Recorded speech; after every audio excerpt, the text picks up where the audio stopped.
Hello student, आज अपन final account पढ़ेंगे।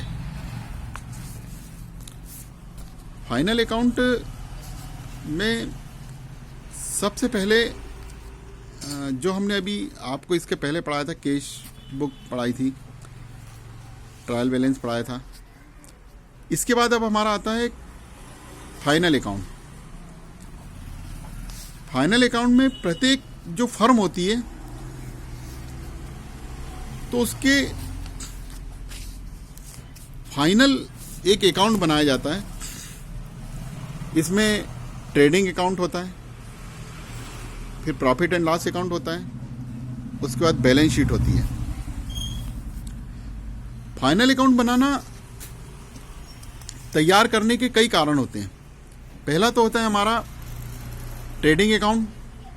दूसरा, मैंने जैसे आपको बोला, प्रॉफिट एंड लॉस निकालना कि हमारे बिजनेस में प्रॉफिट और लॉस कितना हुआ है। ट्रेडिंग अकाउंट में हम ये देखते हैं कि हमारी पूरे ईयर की ट्रेडिंग कितनी हुई है, पूरे ईयर का सेल्स कितना हुआ है, परचेज कितना किया, सेल्स कितना किया, हमारी एसेट्स के बारे में पता। और उसके बाद फिर प्रॉफिट एंड लॉस आता है। प्रॉफिट एंड लॉस के बाद में बैलेंस शीट। बैलेंस शीट से हमको ये पता लगता है कि हमारी टोटल हमारा बिजनेस किस वे में चल रहा है, प्रॉफिट में चल रहा है, लॉस में चल रहा है, हमारी एसेट्स बड़ी कम हुई, लायबिलिटीज बड़ी कम हुई, ये सारी चीज़ें। क्योंकि क्या होता है कि ट्रेडिंग का अर्थ गुड्स की सेलिंग और परचेसिंग से होता है। तो इसके लिए गुड्स की सेलिंग और परचेसिंग के परिणामों से संबंधित जानकारी इसमें तैयार की जाती है। इसको हम बोलते हैं ट्रेडिंग अकाउंट। ट्रेडिंग अकाउंट बनाने के हमारा जो इम्पोर्टेंस है वो ये है कि ग्रॉस प्रॉफिट और ग्रॉस लॉस हमको पता करने के लिए हम ट्रेडिंग अकाउंट बनाते हैं। ग्रॉस प्रॉफिट है ग्रॉस लॉस, जो कॉस्ट ऑफ गुड्स सोल्ड है उसके नॉलेज के लिए, है ना। जो हमने माल बेचा है उनके बारे में हम पता करने के लिए हम ट्रेडिंग अकाउंट बनाते हैं। ग्रॉस प्रॉफिट के रेशो की गणना करने के लिए, ग्रॉस प्रॉफिट का जो रेशो होता है उसकी भी गणना करने के लिए हम ट्रेडिंग अकाउंट बनाते हैं। ये होता है हमारा ट्रेडिंग अकाउंट। मैं अभी आपको कुछ इस वीडियोस के बाद में ट्रेडिंग अकाउंट के proforma, trading account, profit and loss account और बैलेंस शीट का प्रोफार्मर आपको व्हाट्सअप करूंगा, ठीक है। अब आता है हमारा मैन्युफैक्चरिंग अकाउंट।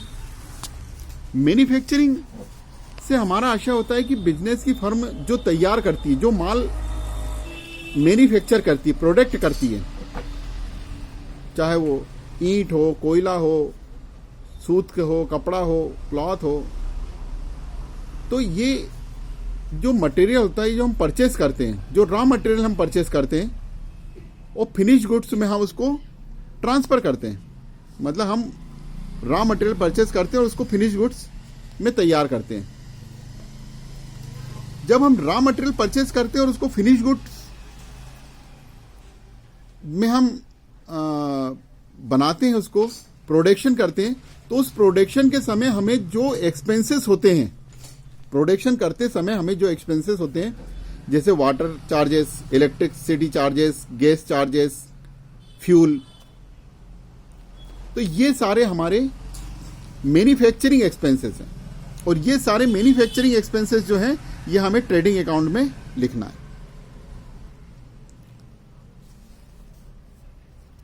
और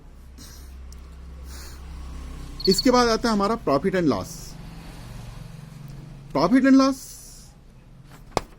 लॉस से हमारा सीधा सा आशय होता है कि जब हम अपना बिजनेस स्टार्ट, मतलब इसके पहले मैंने आपको ट्रेडिंग अकाउंट बताया। ट्रेडिंग अकाउंट में आपको बताया कि जो मैन्युफैक्चरिंग करते हैं और मैन्युफैक्चरिंग के समय जो हमारे एक्सपेंसेस होते हैं और इनकम होती है, कल हम उसको लिखते हैं मैन्युफैक्चरिंग के समय। अब इसके बाद जब मैन्युफैक्चरिंग हो जाती है, उसके बाद जब हम उसको मार्केट में अपने जिस चीज़ का हमने जो मैन्युफैक्चर किया उसको जब हम मार्केट में सेल करने जाते हैं, तो उस समय भी हमारे बहुत सारे खर्चे होते हैं बिजनेस में। गुड्स की जब सेलिंग या परचेसिंग से प्राप्त जो ग्रॉस प्रॉफिट होता है, उस ग्रॉस प्रॉफिट के बाद में जब हम उसको सेल करने के लिए निकलते हैं तो उस समय जो हमारे एक्सपेंसेस होते हैं उनको हम डेबिट में लिखते हैं। ये कैसे कौन से खर्चे होते हैं? जैसे सैलरी, कमीशन, डिस्काउंट, है ना। ये हमारे जो इस तरह के जो खर्चे होते हैं, या सीधे से आप एक दिमाग में रख लीजिए कि मैन्युफैक्चरिंग करते समय जो एक्सपेंसेस होंगे वो हमारे ट्रेडिंग अकाउंट में आएंगे, और उसके बाद जो भी खर्चे होंगे, जो भी एक्सपेंसेस होगा, वो सारा एक्सपेंसेस हमारा प्रॉफिट एंड लॉस अकाउंट में आएगा। रेवेन्यू, अच्छा, प्रॉफिट एंड लॉस अकाउंट में डेबिट तरफ तो सारे एक्सपेंसेस आ जाएंगे और क्रेडिट तरफ इनकम आ जाएगी। ट्रेडिंग अकाउंट तैयार करने के पश्चात हमको प्रॉफिट और लॉस का अकाउंट बनाया जाता है। इसका उद्देश्य भी जो होता है हमारा प्रॉफिट एंड लॉस बनाने का, वो है कि हमें नेट रिजल्ट, है ना, हमारा नेट रिजल्ट क्या है, मतलब हमारा वास्तविक लाभ हो रहा है या हानि हो रही है, इसका हमें पता लगा।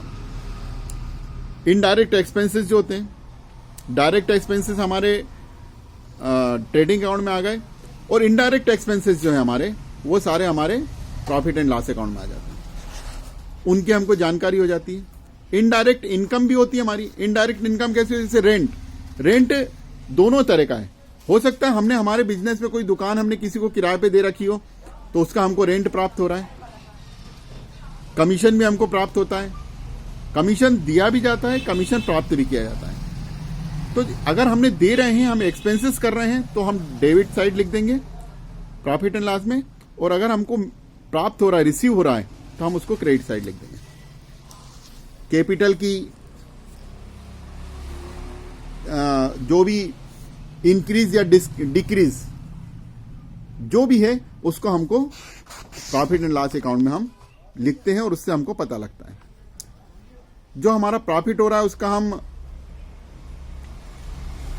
कॉम्प्रेशन, हम उसको ये पता लगा सकते हैं कि पहले हमको कितना प्रॉफिट होता था, अब कितना प्रॉफिट हो रहा है, या हमारा प्रॉफिट हो रहा है, लॉस हो रहा है। ये सारी जानकारी हमको प्रॉफिट एंड लॉस अकाउंट बनाने से प्राप्त होती है। अब इसके बाद जो हमारा आता है, वो आती है हमारी बैलेंस शीट। सबसे पहले ट्रेडिंग अकाउंट, फिर profit and loss account, balance sheet. Balance sheet, trading account, profit and loss account बनाने के बाद हम बिजनेसमैन को अपनी बिजनेस की फाइनेंशियली पोजीशन पता करने के लिए बैलेंस शीट बनाना आवश्यक है। इससे हमको एसेट्स और लायबिलिटीज की एक्चुअल जानकारी प्राप्त होती है। बैलेंस शीट बनाने का हमारा जो मेन उद्देश्य है, ऑब्जेक्टिव्स है, वो ये है कि हम अपने बिजनेस में हमारा एसेट्स कितनी बढ़ी या कम हुई, लायबिलिटीज कितनी बढ़ी या कम हुई, हमारी एसेट्स कौन कौन सी है, हमारी लायबिलिटीज कौन कौन सी है, और उनकी क्या प्राइस है, ये हमें पता करना होगा।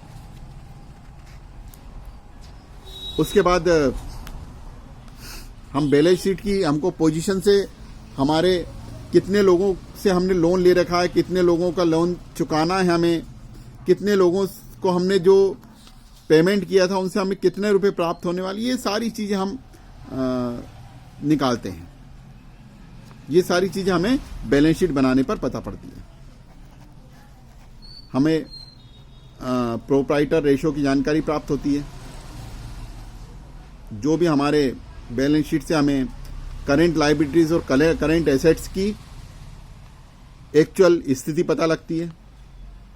फाइनेंशियल रेशियो है, उसके बारे में हमें पता लग जाता है। डेबिटर्स क्रेडिटर्स की जानकारी हमको मिलती है। जो ऑपरेशन से प्राप्त होने वाले जो फंड है उनका पता लगाया जाता है। बैलेंस शीट से ऑपरेशन से प्राप्त होने वाले फंड का पता लगाने में ये हमारी सहायता करती है।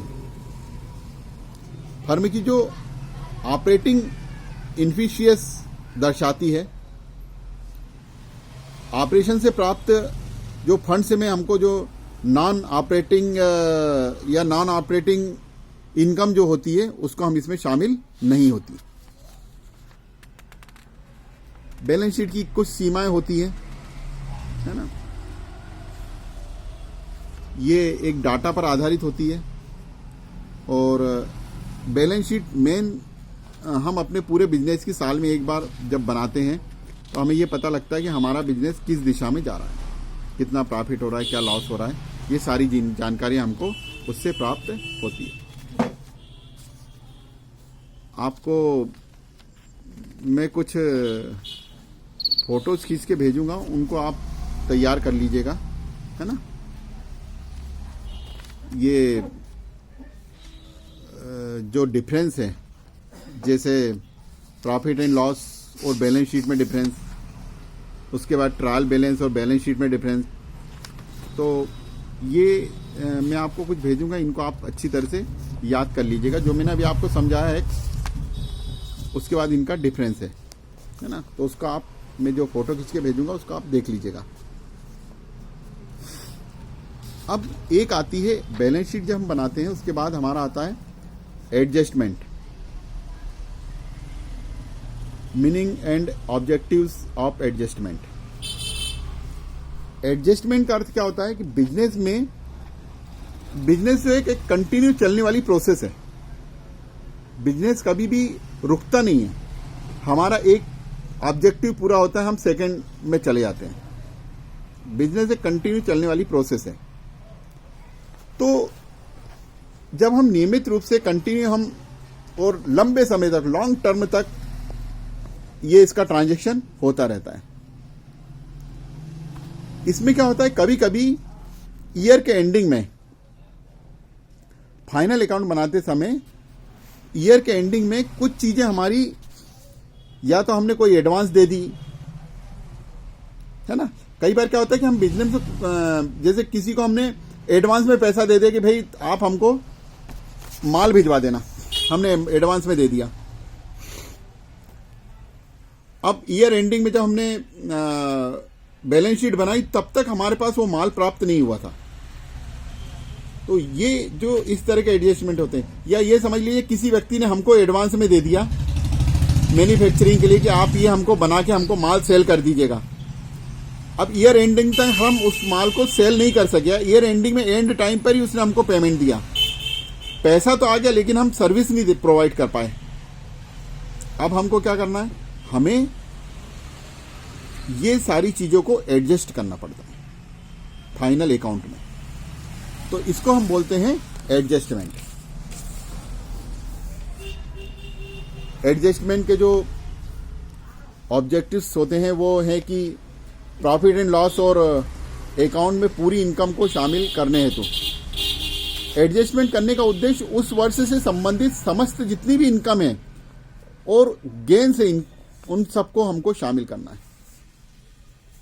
इसके लिए हमको trading and profit and loss account तैयार किया जाता है और ट्रांजैक्शन की एंट्री जो होती है उसके आधार पर हम इसमें एंट्री करते हैं। और इसके बाद प्रॉफिट एंड लॉस अकाउंट के सभी एक्सपेंसेस को शामिल करने हैं तो इसमें एडजस्टमेंट में किया जाता है। एडवांस जो दिया, अभी मैंने जो आपको समझाया कि एडवांस में दिए गए एक्सपेंसेस को अलग करने हेतु, ऐसी इनकम जो अभी अर्न नहीं हुई है उनको अलग करने हेतु, ये सारी चीजें होती है। डेप्रिसिएशन का मतलब होता है कि कोई भी जो एसेट्स है वो एसेट्स कंटिन्यू उसमें डेप्रिसिएशन लगता है, ठीक है। तो वो डेप्रिसिएशन को हमको लिखना है। ये सारी चीजें जो होती है ये हमारी इसमें आती है। ये हमारा फाइनल अकाउंट है, ठीक है। Okay, thank you.